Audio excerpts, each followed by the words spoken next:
everyone, so in today's video we are going to discuss what is राष्ट्रवादी दृष्टिकोण and this question is for MA first semester historiography means paper 1 का ये question है। राष्ट्रवादी दृष्टिकोण फ्रांसीसी क्रांति के उदारवाद के साथ साथ राष्ट्रवाद की भावना एवं सिद्धांत को भी जन्म दिया।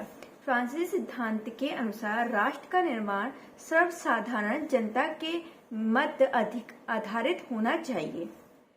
जब फ्रांसीसी क्रांति हुई तो राष्ट्रवादी दृष्टिकोण का भी उदय हुआ, उस सिद्धांत का भी उदय हुआ और उन्होंने बताया कि जो भी मतलब राष्ट्र का निर्माण है वो सर्व जनता के मतों के अनुसार होना चाहिए, मतलब तानाशाही नहीं होनी चाहिए।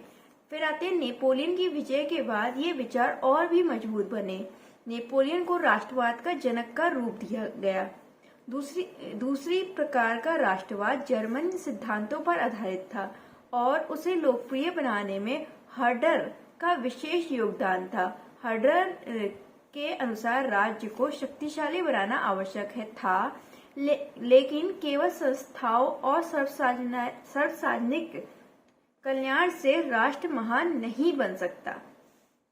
19वीं सदी के अंत तक औद्योगिक क्रांति के फलस्वरूप एक नए प्रकार के राष्ट्रवाद का जन्म हुआ, जिसको आर्थिक राष्ट्रवाद कहा जाता है। राष्ट्रवादी भावना के बलवान होने के कारण एशिया तथा अफ्रीका में स्वतंत्रता प्राप्ति के प्रयास किए जाने लगे और पुनर्जागरण की संज्ञा दी गई इसे। अगर हम देखें कि राष्ट्रवाद को एक सिंपल वर्ड्स में बोलना चाहते हैं कि राष्ट्रवाद की संज्ञा क्या होगी, क्या ये दृष्टिकोण है, तो सामान्य शब्दों में राष्ट्रवाद एक भौगोलिक सीमा में रहने वाले समुदाय के बीच राजनीतिक, आर्थिक, सामाजिक, सांस्कृतिक एकता की भावना से संबंधित है। राष्ट्रवाद के तत्व पहला है एक भौगोलिक सीमा। हमने यहाँ पढ़ा था एक भौगोलिक सीमा के अंतर्गत रहने वाले लोग, एक ऐतिहासिक विकास प्रक्रिया, विभिन्न समुदायों के बीच आर्थिक, सामाजिक और राजनीतिक आधार और उनके बीच में जो भी एकता है। अब हम ये देखते हैं कि राष्ट्रवादी दृष्टिकोण के उत्पन्न होने के क्या क्या कारण थे, मतलब रीजन क्या थे कि राष्ट्रवादी दृष्टिकोण का उदय हुआ। सबसे पहले है राजनीतिक कारण। 1857 की क्रांति, 1885 में कांग्रेस की स्थापना, ब्रिटिश शोषण नीति, डलहौजी की नीति थी और बहुत सी नीति थी, मतलब गोद निषेध इनने कर दिया था और भी काफी सारे रीजन थे जिसके थ्रू इंडिया में राजनीतिक दृष्टिकोण का विकास हुआ। फिर आती है आर्थिक कारण, कृषि और उद्योग का विनाश, धन का निष्कासन सिद्धांत, अंग्रेजों का असर रूप सामने आया।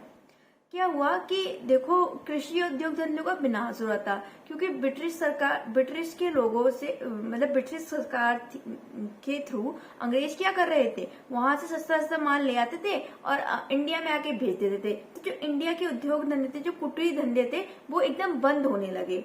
और आर्थिक कारण ये भी थे कि इंडिया को पहले एक सोने की चिड़िया कहा जाता है, लेकिन जब से ब्रिटिश इंडिया में आए उन्होंने सारा धन लूट के अपने ब्रिटिश ले गए अंग्रेज, और क्या हुआ, हमारे जो इंडिया था वो कंगाल होता गया और ऐसे ही वहां पे बहुत ज्यादा महंगाई बढ़ गई और जो हमारे इंडियन थे उनके संग भी हमेशा ऊंच नीच की जाती थी, मतलब इंडियंस को छोटे पदों पे रखा जाता था और लेकिन जो ब्रिटिश सरकार के जो अंग्रेज लोग होते थे उन्हें ऊंचे पदों पे रखा जाता था, भले उनकी क्वालिफिकेशन हमारे इंडियन से कम हो, उनकी योग्यता हमारे इंडियन से कम हो।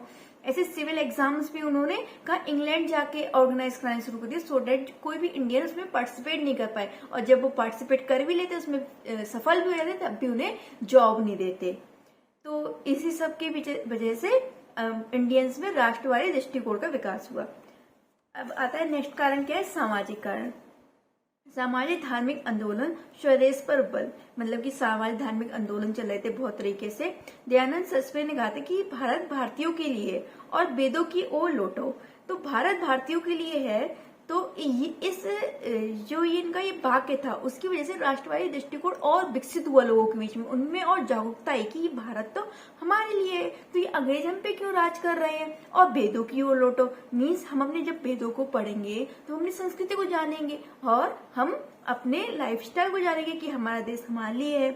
बुरे से बुरा स्वदेश शासन विदेशी शासन से अच्छा है। महात्मा गांधी जी ने कहा था कि अगर आपको ये लगता है ना कि हम अपना शासन नहीं चला सकते, तो हम जिस हाल में हैं अंग्रेजों, आप हमें उसी हाल में छोड़ के चले जाओ, क्योंकि बुरे से हो रहा है जो स्वदेशी शासन है ना, वो अच्छे से अच्छी एक विदेशी शासन से अच्छा है।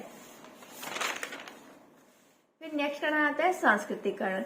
अंग्रेजी शिक्षा, समाचार, विभिन्न सांस्कृतिक आंदोलन, रेल, मतलब कि अंग्रेजी शिक्षा का बहुत प्रचार प्रसार होता है इंडिया में। भले ही एक तरीके से अच्छी बात थी, लेकिन उस टाइम पे लोगों को अच्छा नहीं लगा था। ईसाई धर्म का बहुत प्रचार प्रसार होता छुप के, और जो गवर्नमेंट थी हमारी ब्रिटिश गवर्नमेंट, वो भी इसको सपोर्ट कर रही थी, इसे फाइनेंशियली भी सपोर्ट कर रही थी, और हमारे इंडियंस को ये बात पसंद नहीं आ रही थी। और जो इंडियन की बहुत सारी प्रथाएं थी उनका वो विरोध करती थी। भले कुछ चीजें अच्छी थी, जैसे कि बाल विवाह, सती प्रथा, इन पे वो रोक लगाती थी, ये चीजें सही थी, लेकिन उस टाइम पे इंडियंस को ये लगा कि हाँ, ये हमारी संस्कृति पे हाथ डाल रहे हैं। पर कहते हैं ना कि जब तक संस्कृति में बात आती है तो मतलब किसी भी प्रदेश के लोग अपनी संस्कृति को बचाने के लिए कुछ भी कर गुजरते थे। उनमें राष्ट्रीयता की भावना का विकास हुआ।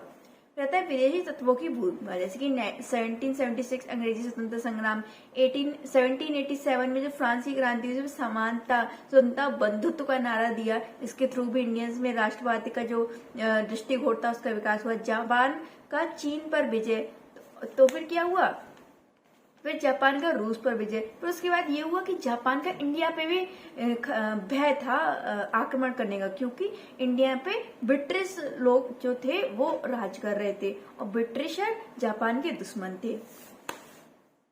फिर आते हैं राष्ट्रवाद के क्या क्या लाभ हुए। सबसे पहला लाभ हुआ, राष्ट्रवाद के द्वारा सामाजिक एकता स्थापित हुई। मीन जो हमारे लोग थे इंडिया के, उनमें एकदम एकता आ गया, वो एकजुट होकर कार्य करने लगे कि हमें अंग्रेजों से मुक्ति चाहिए, हमें देश अपना वापस चाहिए।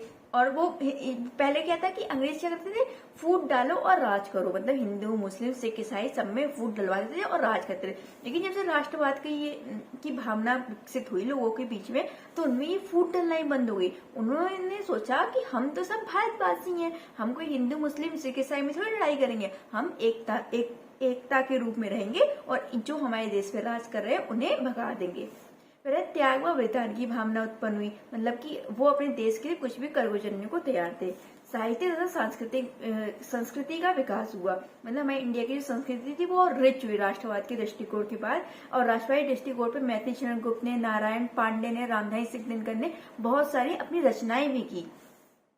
विदेशी शासन से मुक्ति दिलाने में सहायक, मतलब जब लोगों में राष्ट्रवाद की भावना विकसित हुई तो उनका मन हुआ कि अब हमें किसी के बंधन में युक्त होकर नहीं रहना, अब हमें उनसे मुक्ति चाहिए। उन सबके बीच में ये भावना विकसित हुई और उन सब ने एकजुट होकर इस पे कार्य करा।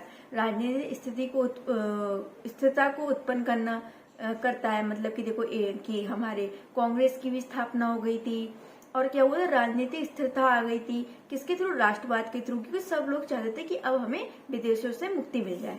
उदारवाद का उत्पन्न, फिर देश की प्रगति में भी सहायक हुई, क्योंकि इससे जब देखो सब में एकता आ जाएगी, एकजुट होकर काम करने लगेंगे, अपने देश को आगे बढ़ाने लगेंगे। अंतर्राष्ट्रवाद का विकास, राष्ट्रवादी इतिहासकार के इतिहास लेखन के घटनाक्रम को विशेष महत्व दिया जाता है, और उनके वर्णन से विशेष रुचि ली जाती है। राष्ट्रवादी दृष्टिकोण व्यक्तित्व केंद्रित होता है। So that's all for this video. I hope this video is helpful for you, and bye bye.